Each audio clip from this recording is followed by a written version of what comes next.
Então a gente vai falar um pouquinho, como a Patrícia falou, sobre os aspectos jurídicos da destruição da família. Quando a gente pensa em direito, a primeira coisa que a gente pensa depois do direito é injustiça. Então a gente sempre associa o direito à justiça, e o direito, na verdade, deveria ser a manifestação concreta da justiça, né, na sociedade. O juiz deveria ser aquele que tem a virtude da justiça e que é capaz de, no caso concreto, decidir o que é certo, o que é errado, o que é justo e o que é injusto. E a gente vê que, na verdade, o que está acontecendo atualmente é o contrário. A gente vê que as decisões que estão sendo tomadas pelo judiciário são decisões injustas, decisões que a gente vê que não tem, que antigamente seriam consideradas completamente erradas e que as pessoas não compreendem mais que são erradas. Então a gente se pergunta como que isso tem acontecido e a gente vê que o juiz hoje não é mais aquele que, como antigamente, tinha a virtude da justiça, né? Antigamente, os juízes não eram escolhidos por concurso público. Muitas das pessoas que julgavam situações do dia a dia das pessoas eram pessoas escolhidas pelos próprios cidadãos. As pessoas tinham um problema a ser resolvido, um caso concreto, e eles levavam esse caso para uma pessoa que confiavam. E essa pessoa era escolhida por eles por ser dotada dessa virtude da justiça. E a gente vê que hoje, na verdade, a gente tem juízes escolhidos por concurso público e que não são, na maior parte das vezes, pessoas que sabem o que é certo e o que é errado e que são dotadas dessa virtude da justiça, que seria essencial para um juiz. E, na verdade, para que uma pessoa tenha a virtude da justiça, é preciso que antes ela saiba o que é certo e o que é errado, o que é o bom e o que é o ruim. E, infelizmente, hoje em dia as pessoas não sabem mais o que é o certo e o que é o errado, não sabem mais, no caso concreto, dizer qual seria a melhor medida a tomar, né? A medida, moralmente falando, o que seria o certo. E a gente se pergunta como que isso tem acontecido, né? E é exatamente o que a gente vai tentar falar hoje um pouquinho. Se a gente pegar, por exemplo, o caso do aborto, uma pessoa que tem a virtude da justiça seria uma pessoa capaz de escolher um termo médio entre o padecimento de uma injustiça e a realização de uma injustiça. Então, pegando o caso do aborto, o juiz dotado de virtude seria aquela pessoa que ia ver que a mãe talvez tivesse alguns sofrimentos decorrentes daquele nascimento, só que, de outro lado, a gente tem uma vida. E, analisando os dois lados, uma pessoa que tem a virtude, um juiz justo, iria ver que, nesse caso, é preciso que a mãe sofra aquelas situações, porque a vida do nascituro é muito mais importante do que isso. E a gente vê que hoje acontece exatamente o contrário. O juiz acha que o justo é que a mãe tenha o direito de escolha, o que não é verdadeiramente um direito de escolha, né? No caso da família, acontece a mesma coisa. Então, começou essa história de famílias homossexuais exatamente porque as pessoas viram os sofrimentos que, em tese, estavam sofrendo as famílias homossexuais, os casais homossexuais, e, em nome do bem-estar da população LGBT, eles tomaram decisões contrárias ao que é justo. E a gente vê essa situação ocorrendo, e a gente vai tentar voltar um pouco nos motivos pelos quais isso começou a acontecer. Então, foi até providencial que na última palestra foi comentado diversos pontos que a gente vai tratar agora e que vai ajudar a ficar mais claro. Como o último palestrante comentou, o filósofo Marx, né, pretensamente, já no início da vida dele, ele sabia que a família era um problema para a causa comunista. Por causa da família, as pessoas buscavam ter herança, as pessoas buscavam acumular riqueza. Se não tivesse a família, o homem simplesmente poderia gastar tudo e não iria acumular riqueza. Então, a família sempre foi vista por Marx, desde o início, como um problema para a causa comunista. A família é um mal a ser combatido pelo comunismo. Só que, a partir do final da vida do Marx, ele começa a ver a família de uma maneira ainda pior, porque ele leu o livro de um antropólogo chamado Lewis Morgan, e nesse livro Lewis Morgan vai começar a comentar como que a família tinha surgido, como que as sociedades tinham surgido, e o Marx, se apoiando nessas teorias colocadas pelo Morgan, ele vai dizer que antigamente, no início, antes da sociedade como a gente conhece, não existia família e todo mundo era de todo mundo. Todo mundo tinha relação sexual com todo mundo, os homens tinham todas as mulheres tinham todos os homens. E todos os filhos eram da comunidade, não existia filho de alguém. E que, na verdade, a família nasce quando o homem deseja escravizar a mulher. Então, para ele, a família é a escravatura da mulher. Então, a família é completamente contrário ao que a gente vê da família. Para a gente, a família é uma coisa boa, instituída por Deus, uma instituição sagrada, né? E a gente vê como algo bom para a sociedade. Foi assim que a sociedade surgiu, né? A gente não poderia ter surgido se não fosse em família. Já para Marx, a sociedade era muito boa até que a família surgiu, e aí acabou com tudo. O problema para Marx da sociedade começa quando a família é constituída. E a família não é vista como uma instituição boa, é vista como o homem escravizando a mulher. Então ele coloca que teria acontecido dessa forma, o homem colocou a mulher para ser escrava e a partir disso começou a existir a propriedade privada.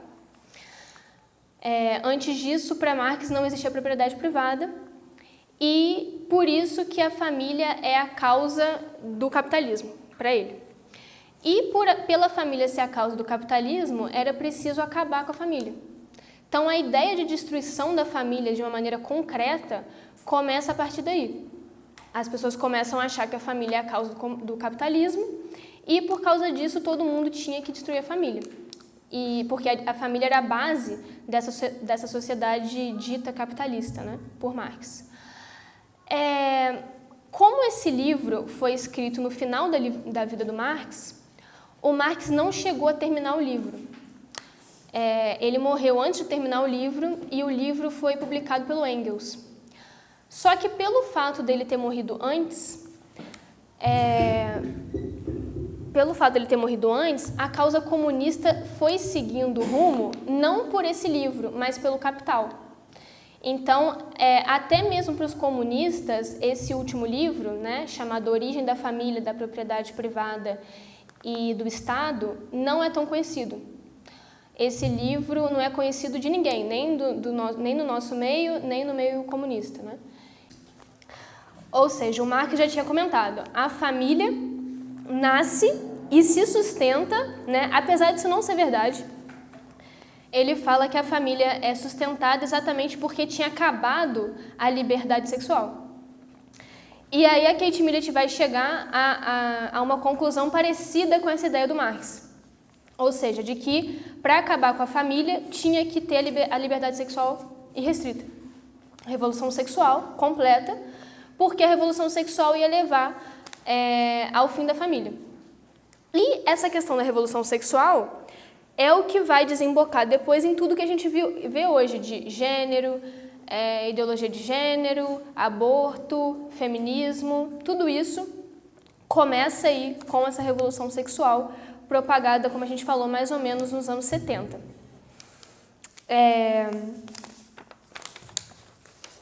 Então, de um lado, isso já foi até comentado agora há pouco, na última palestra.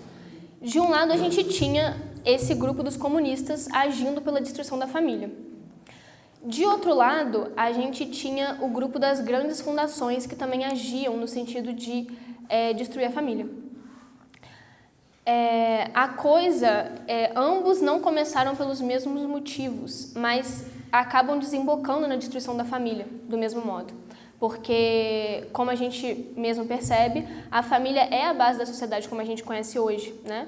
Ou como a gente conhecia, não sei se já está tão ruim que a gente nem pode considerar que ainda está sustentada essa sociedade.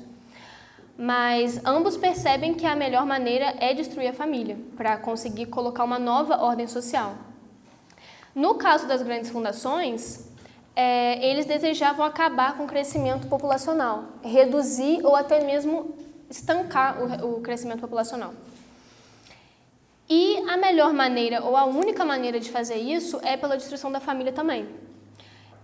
Eles liberaram aborto, eles liberaram pílula, eles liberaram diversos métodos contraceptivos, mas mesmo assim a coisa não estava dando certo. Mesmo com o aborto, mesmo com a pílula, eles perceberam que as pessoas não tinham deixado de ter família, não tinham deixado de ter filhos. As mulheres estavam querendo ainda ter filhos, e os homens também. Então, a ideia é como que a gente vai conseguir fazer com que as pessoas não queiram mais ter família. E para fazer isso seria também apenas pela destruição da família. Então, a partir desse momento, as grandes fundações percebem que a melhor maneira de reduzir o crescimento populacional é também pela destruição da família, assim como tinham percebido os comunistas. Então, se você destrói a ideia de família, você faz com que as pessoas não queiram mais constituir família, não queiram mais ter filhos. Se você faz isso, aí que o aborto e as pílulas e etc. começam a ter algum efeito real. Porque antes disso, mesmo que tivesse o aborto, as mulheres poderiam escolher não fazer o aborto. Então, eles precisam dar um jeito de que as mulheres escolham fazer o aborto e de que as mulheres escolham utilizar a pílula. E a partir daí, também, de um outro lado, as grandes fundações percebem que se eles querem instaurar uma nova ordem social, se eles querem fazer com que a sociedade vire outra coisa, era preciso acabar com a base da sociedade antiga. E, como a gente viu, a base da sociedade antiga é a família. Então, a coisa se dá tanto pela questão do crescimento populacional, quanto pela questão de querer mudar a sociedade como ela era.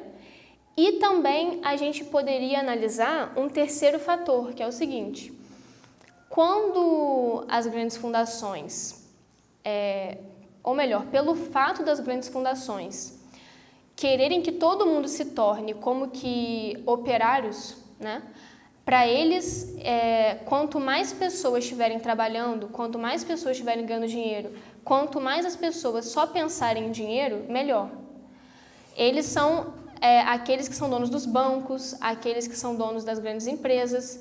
Então, se a pessoa quiser ter família, eles vão perder dinheiro com isso. Porque aquela mulher, ao invés de botar o dinheiro no banco, ao invés de ganhar dinheiro e trabalhar fora, ela vai constituir família.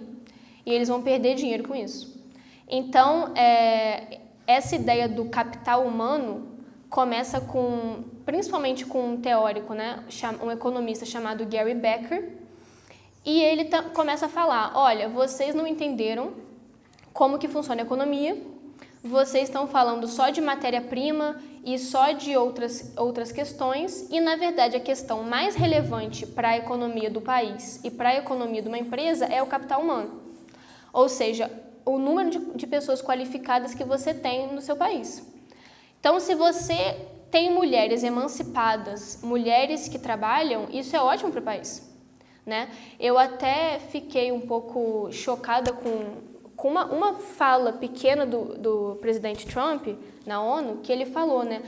Um país de mulheres emancipadas é um país mais rico. E isso, na verdade, é exatamente o que o Gary Becker falava. Ou seja, que para o país ficar mais rico e para as grandes fundações ficarem mais ricas, as mulheres tinham que sair de casa e trabalhar. Então, a ideia da emancipação das mulheres não nasce como uma ideia de beneficiar as mulheres, fazer com que as mulheres fossem fortalecidas e não deixassem de ser escravizadas pelo homem, né? A ideia sempre foi beneficiar financeiramente esses grupos. E a gente percebe novamente como que a destruição da família é necessária. Se a mulher não quiser sair de casa, se ela tiver ainda o ideal de família na cabeça, ela não vai querer sair de casa e ela não vai trabalhar. E isso vai ser completamente prejudicial para esse pessoal.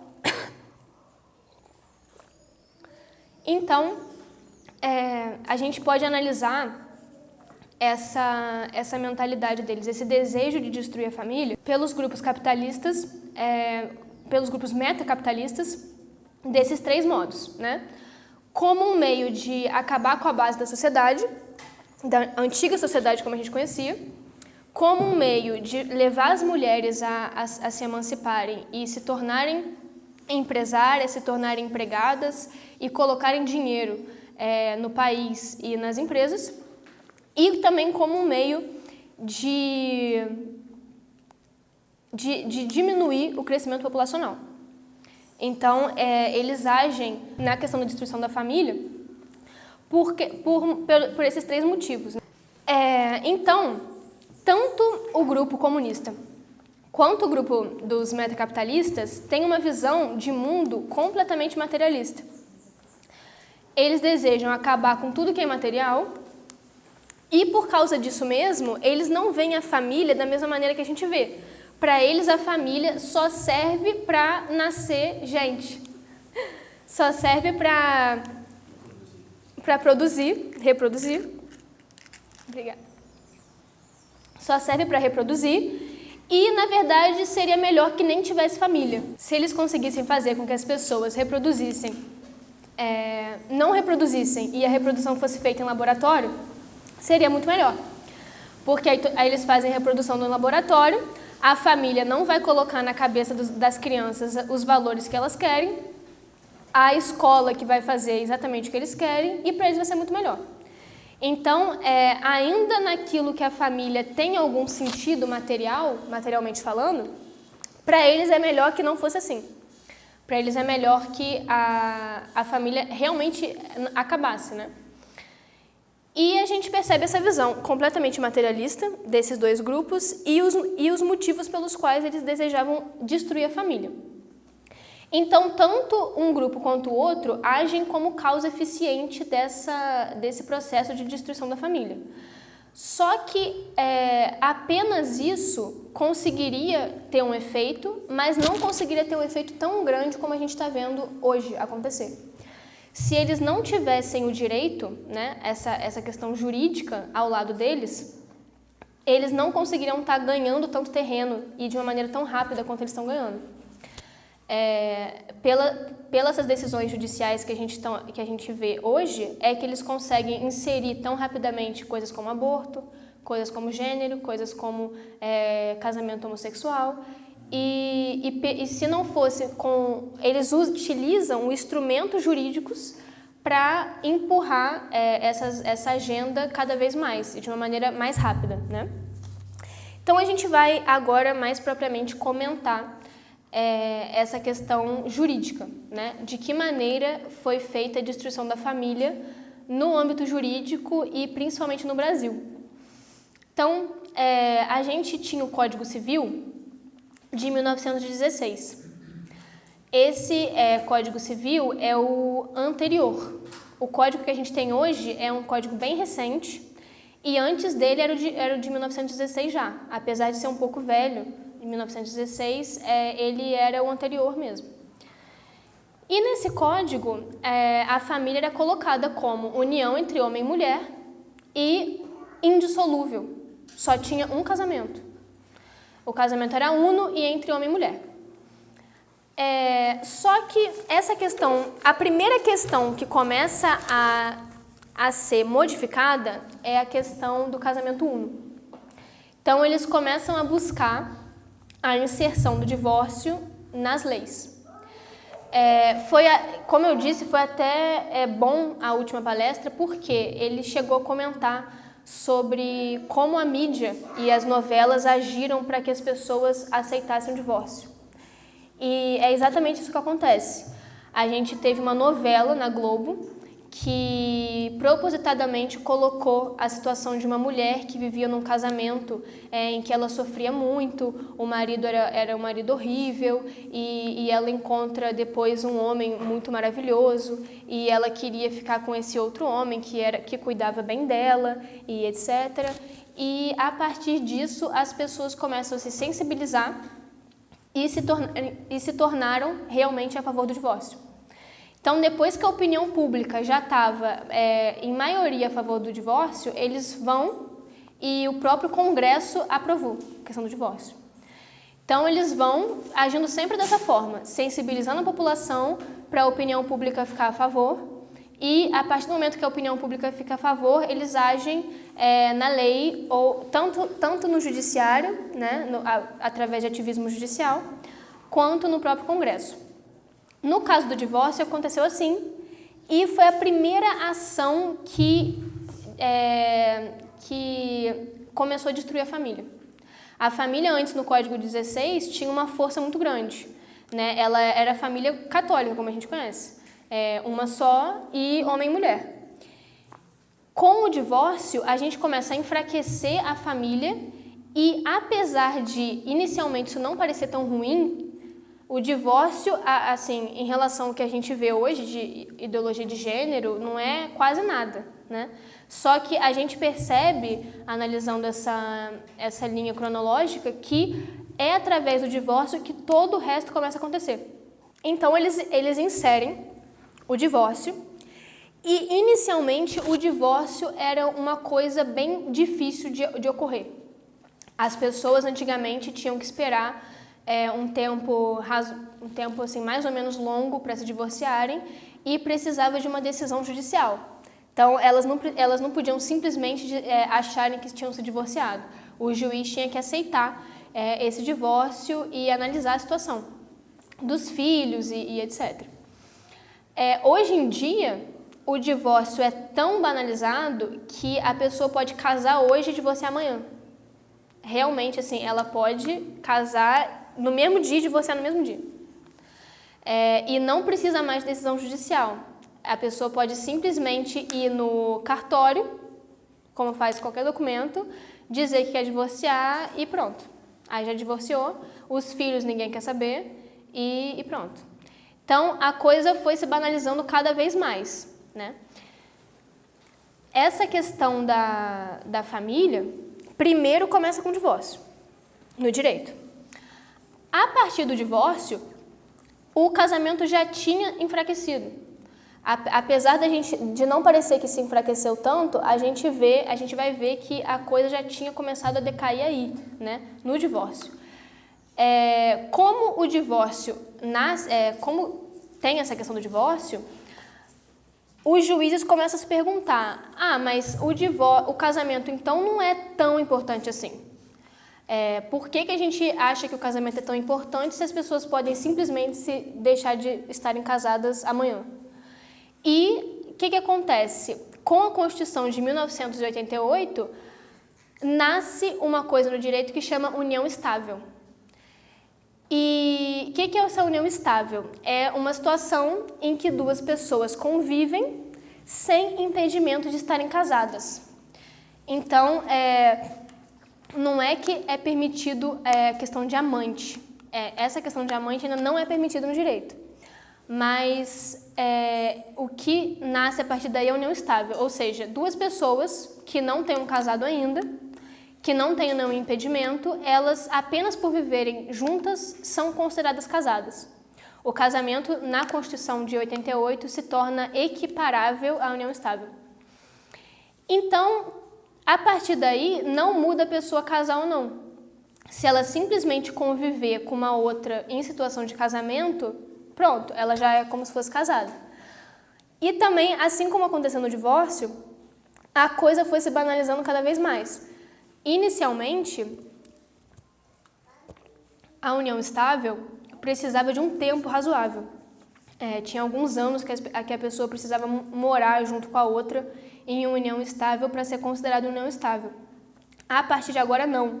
A partir de agora, se você morar 2 dias com alguém e o juiz considerar que aquilo é união estável, você já está em união estável. E o que acontece? Antigamente, o casamento existia, em grande parte, para o bem dos filhos, né? Então, pela questão patrimonial da mulher e dos filhos. Então, se um homem tivesse uma amante, a amante não ia ganhar dinheiro nenhum. Se ele tivesse filhos fora do casamento, os filhos fora do casamento não iam ganhar herança. E isso levava as pessoas a quererem agir de acordo com a moral, porque a mulher sabia, olha, se eu sou amante e eu viver aqui como amante, eu não vou ter direito nenhum, eu não vou ter como entrar na justiça e pedir nada. Hoje em dia, não. A mulher que não casou com ninguém, ela vive apenas em união estável, ela tem filhos na união estável e isso vai ser considerado como se fosse um casamento. Ainda não é permitido que existam duas uniões estáveis. A pessoa, por exemplo, se ela estiver casada e ela tiver uma união estável por fora, isso não vai ser considerado aceito, tá? Essa união estável não vai considerar aceita. Porém, ele já tem considerado válido nos casos em que a concubina, né, não sabia da existência do casamento. Então, isso já começa a ser problemático, porque antigamente a pessoa, como casava só uma vez, se a mulher que fosse amante não soubesse ou se ela soubesse, não mudava nada. A pessoa só casava uma vez e só ia ter direito à esposa. A partir de agora, se a esposa e a outra não sabiam de nada, como ela estava de boa fé, digamos assim, já começa a ser aceito na jurisprudência que essa mulher receba alguma coisa. No caso dela saber, não, ainda não é aceito, mas também é tudo uma questão de tempo. Então nasce, a partir da Constituição de 1988, essa ideia da união estável. E para vocês verem como que isso é um problema, inicialmente não parece tão ruim. A união estável, a gente comentou aqui e é ruim, mas não parece tão ruim como o que a gente vê hoje. Só que é pela união estável que nasce a questão homossexual. Por quê? A questão das uniões homossexuais é aceita a partir de 2011 pelo STF, numa decisão que aconteceu basicamente como divórcio. Então, eles pegaram um caso em que as pessoas se sensibilizaram com uma união homossexual. Eles sempre pegam um caso concreto, né, de duas pessoas que têm um relacionamento homossexual e um caso assim, bem chocante. As pessoas ficam muito chocadas, muito sensibilizadas e a partir desse caso que eles começam a criar mecanismos jurídicos, né? Então, no caso homossexual, eles pegaram um caso de um casal homossexual, sensibilizaram todo mundo em relação a esse caso e, a partir de 2011, com base num caso desses, o STF aceitou a união homossexual. Só que esse aceitar a união homossexual foi feito com base na união estável. Então, os homossexuais começaram a ter direito à união estável. Só que a gente acabou de ver, a união estável é equiparável ao casamento. Então, é como se os homossexuais fossem casados igual a um casal que é casado. Porque a união estável é equiparada ao casamento. Então, é sempre um jogo a coisa vai crescendo, né? Inicialmente não parece tão ruim, só que de uma simples união estável você pode tirar daí consequências terríveis, né? Muito mais terríveis do que a gente poderia imaginar quando a gente viu esse Instituto da União Estável. Então, a gente começa aí com a união homossexual, os homossexuais começam a poder agir como família, só que exatamente por eles não serem ainda considerados uma família propriamente, em algumas leis, que eles não têm direito a coisas, por exemplo, adoção e tal, assim, mais ou menos, né? Porque a coisa já está começando a ser modificada de tal modo que tudo está sendo aceito nesse sentido. Aí, o que acontece? Essa união homossexual, ela foi feita com base no afeto. O afeto, hoje em dia, se tornou um instituto jurídico, né? Então, a gente tem no direito algo que chama juridicidade do afeto. Então, por que a união homossexual foi aceita? Porque eles começaram a considerar que como o relacionamento homossexual tinha amor e tinha afeto entre um e outro, era como uma relação entre homem e mulher, que também não tem nada além de afeto para eles. Então, se é a mesma coisa, a gente tem que considerar como se fosse a mesma coisa. E essa questão do afeto é muito mais problemática também do que a gente imagina. Essa questão do afeto atualmente já tem assim tomado proporções inimagináveis. Então, para vocês terem uma ideia, hoje em dia a gente tem paternidade afetiva e maternidade afetiva também. Então, a gente comentou, antigamente as pessoas tentavam fazer com que os filhos dentro do casamento tivessem o maior número de direitos possíveis e que os outros não tivessem direitos, porque se buscava fortalecer o casamento uno. A partir dessa questão do afeto, não só os filhos fora do casamento são considerados como filhos do casamento, mas também todos os filhos afetivos.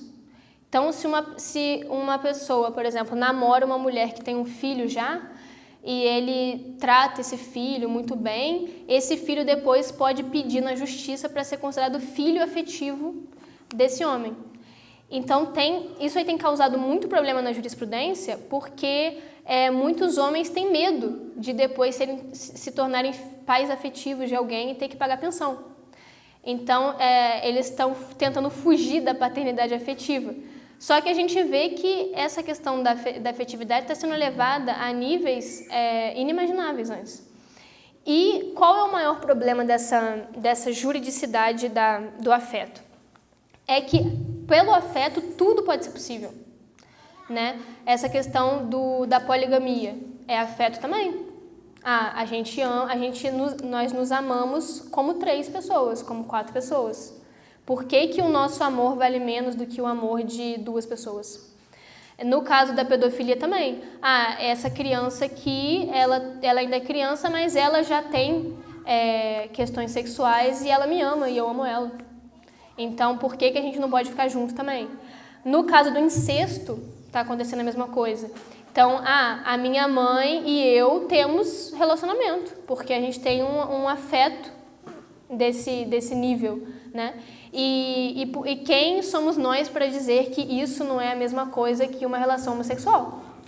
Porque se o casamento não é mais entre homem e mulher, e se a única coisa que faz com que o relacionamento seja aceito juridicamente é o afeto, qualquer relacionamento, sei lá, uma mulher com um ganso pode ser considerado também uma relação de afeto. Então, essa questão também de zoofilia, pedofilia, poligamia, incesto, tudo isso já está sendo comentado no direito. Nada disso foi aceito ainda assim legalmente, né? A jurisprudência ainda não é a favor desse tipo de coisa, mas vários juristas já são a favor. E por ter já um grupo de juristas que é a favor, eles começam a tratar dessas questões, começam a colocar isso em pauta, começam a fazer livros sobre isso, e as pessoas vão, mais dia, menos dia, se tornarem a favor disso. Porque não tem mais nada que segure o casamento entre homem e mulher como a gente conhece, né? É uma questão de tempo realmente para a afetividade passar para todos os níveis. Então, dentro do direito hoje, por exemplo, a questão da barriga de aluguel é a mesma coisa. Eu uma vez estava conversando com uma professora da área de direito de família e eu falei, mas não é uma coisa antifeminista você ter uma mulher que simplesmente vai ter um filho e vai dar esse filho para outra pessoa? Aí ela falou, eu já até considerei que isso é meio insensível com a criança, porque a criança vai ser tirada da mãe logo depois que nascer. Mas é bom para o casal homossexual. Então, em nome de questões LGBTs, até mesmo a mulher está sendo colocada de lado. Porque é totalmente inumano você pegar uma mulher para ser barriga de aluguel. E muitas vezes é a avó que é a barriga de aluguel. Então, ela estava pegando um caso que a avó era barriga de aluguel do neto homossexual. Então, assim, são coisas absurdas que a gente vê na faculdade. E na faculdade, a gente vê que essas questões realmente estão entrando em voga. Porque, ainda que não sejam aceitas, quando a gente vai estudar direito de família, e hoje as pessoas que estão estudando hoje são os futuros juízes e futuras pessoas que vão lidar com direito, eles já colocam a poligamia e o incesto como coisa normal. Já colocam. Então, elas colocam reportagem, por exemplo, né, na aula de Direito de Família, a gente apresentam os vários tipos de família e um deles era uma reportagem de uma família americana em que a avó casou com o neto e eles têm relacionamento. E isso era considerado normal para essa professora de Direito de Família. Então, a gente vê que isso já está se tornando totalmente normal na área jurídica, apesar de não estar formalmente aceito ainda. Então, eu vou, em relação a essa questão do afeto, apesar de não estar aceita no âmbito jurídico, a gente vê que tem projeto de lei já, mais de um projeto de lei, que tenta passar a afetividade e que tenta passar o incesto, a pedofilia e tudo isso, sem dizer exatamente o que está passando. Então, eu peguei um trecho aqui de um projeto de lei do PSOL. Esse projeto é de 2015 e ainda está tramitando. E a gente vê claramente o que está por trás desse projeto, né? Tem várias pessoas que estão falando, não, o projeto não está falando de pedofilia, mas quem realmente lê vai ver que eles simplesmente colocaram isso por trás, né?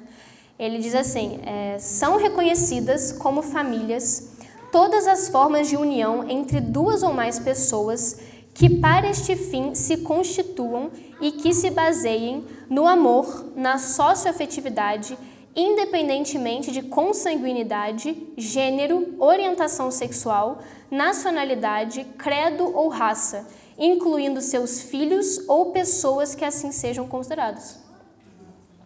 Então ele fala claramente, união entre duas ou mais pessoas e que se baseiam em socioafetividade independentemente de consanguinidade. Então, isso aqui é o incesto explícito. Só que quando eles vão falar que essa lei não está promovendo o incesto, eles falam como? Com base em uma outra lei. Porque tem uma lei no Código Civil que proíbe o incesto. Quando a gente falou de união estável, a gente falou assim, a pessoa para estar em união estável, ela tem que ter um relacionamento com outra pessoa sem nenhuma causa impeditiva. A consanguinidade seria uma causa impeditiva, por isso que o incesto é nulo, né? O casamento e a união estável seriam nulas. Só que isso aqui já abre margem para tudo que a gente pode imaginar.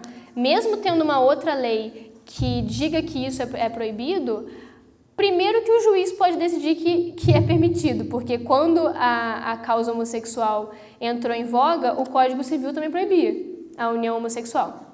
Então isso não muda nada, porque mesmo o Código proibindo, eles podem aceitar por meio de ativismo. E segundo que, uma vez que a lei está aqui, é uma lei contra a outra. Então a gente começa a ter choque entre duas leis. E dentro do direito, tem um dos motivos para você saber qual lei que vai ser considerada, se uma for contrária à outra, é a temporalidade.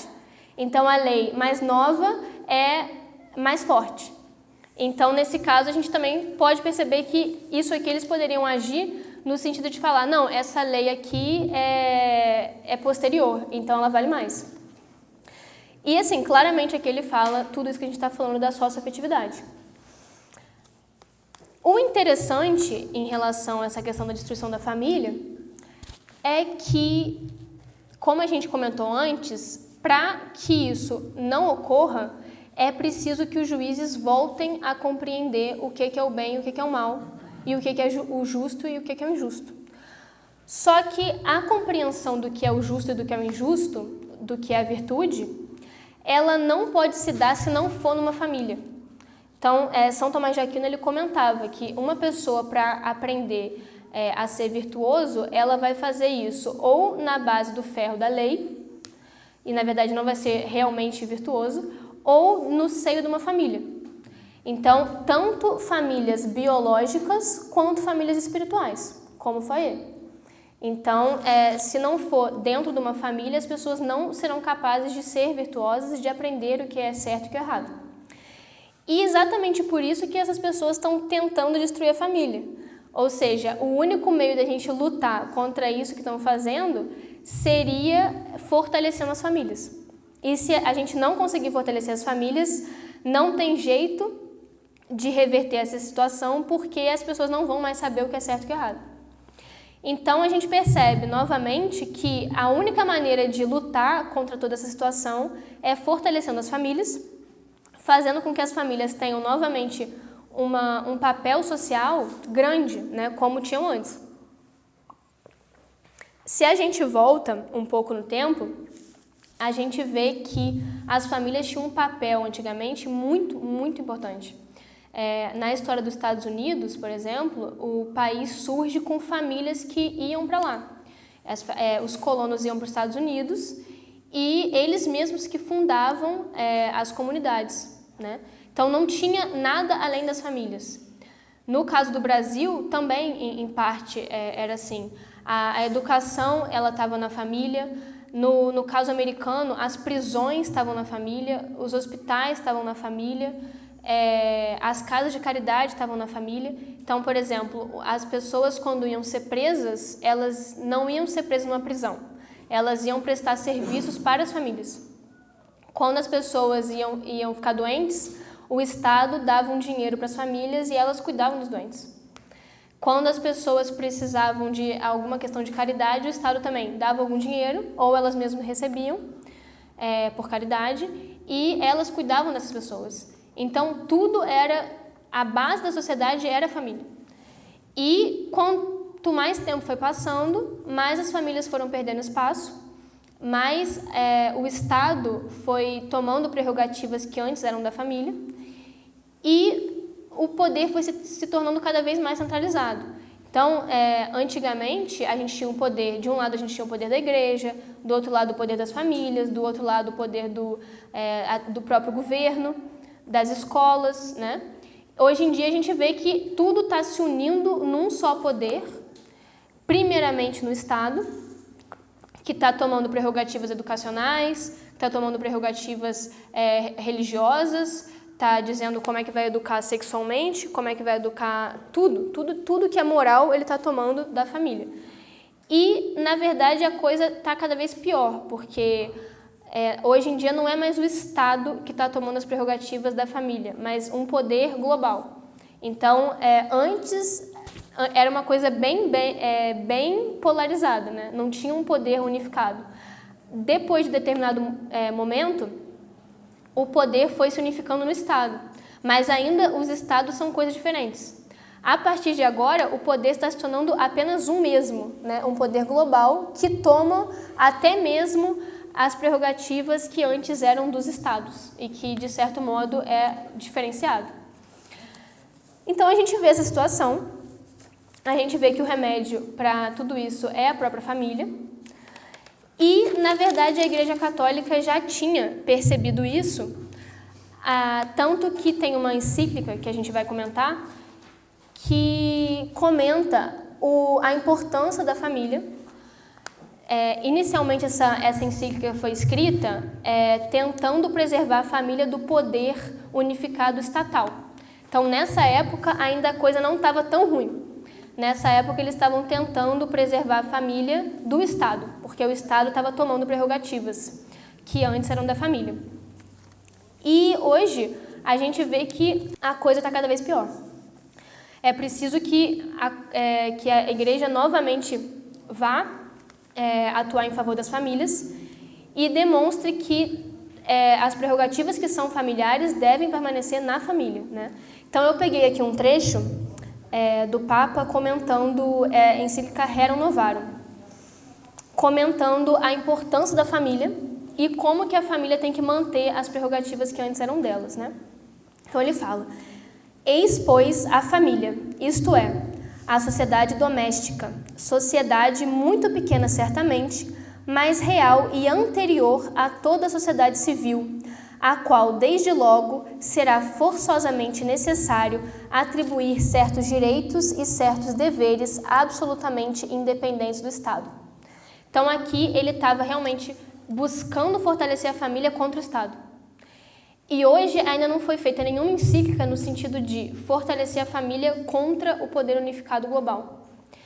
E, na verdade, a ação que está sendo realizada contra a família nem parte mais do Estado, né? Apesar do Estado ser utilizado como instrumento.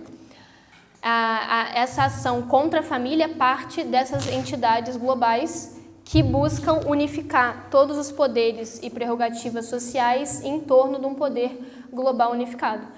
Então, a gente percebe esse processo de unificação e a gente tem que buscar novamente colocar a família em primeiro lugar para que a gente consiga novamente levar as pessoas a compreenderem o que é certo e o que é errado e talvez conseguir mudar essa circunstância que hoje a gente percebe no direito e em todas as outras áreas, né, infelizmente.